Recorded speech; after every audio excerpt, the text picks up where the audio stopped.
જી બેન, બિનહરીફ જે સીટ થઈ ગઈ શું? આજે ખેડા જિલ્લા પંચાયતની મહિત જિલ્લા પંચાયતની સીટના ભારતીય જનતા પાર્ટીના ઉમેદવાર અમારા હિતેશ કુમાર ગુણવંતસિંહ તડવી જેઓએ ઉમેદવારી કરી હતી અને એમની સામે કોંગ્રેસના ઉમેદવાર રમણભાઈ તડવી ઉમેદવાર હતા.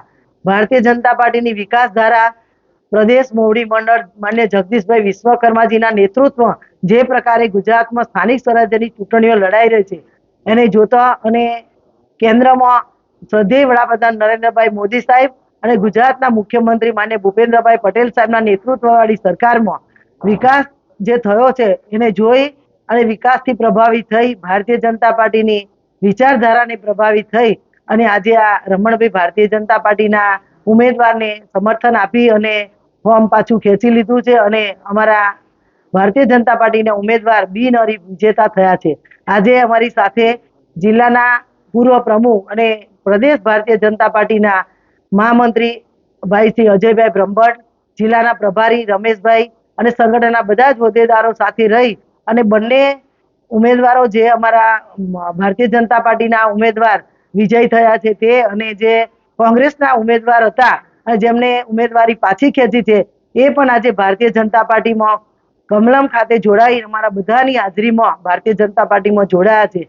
તો આજે ખેડા જિલ્લા માટે સ્થાનિક સ્વરાજ્યની ચૂંટણીમાં આજે પહેલા જ દિવસથી ભગવો લહેરાઈ રહ્યો છે અને આવનારા સમયમાં હજી પણ 3-4 દિવસમાં ઘણી બધી તાલુકા જિલ્લા પંચાયતની સીટો બિનહરીફ થવાની છે એવું મને વિશ્વાસ. જિલ્લા પંચાયતની પ્રમુખની સીટ રિઝર્વ છે એસટીની અને અમારા પ્રથમ વિજેતા ઉમેદવાર એસટી છે એ પણ હોઈ શકે અને બીજા એક કપડવંજ તાલુકાના અલવા ગામમાંથી પણ એસટી સમાજના એક બેન ચૂંટણી લડી રહ્યા છે.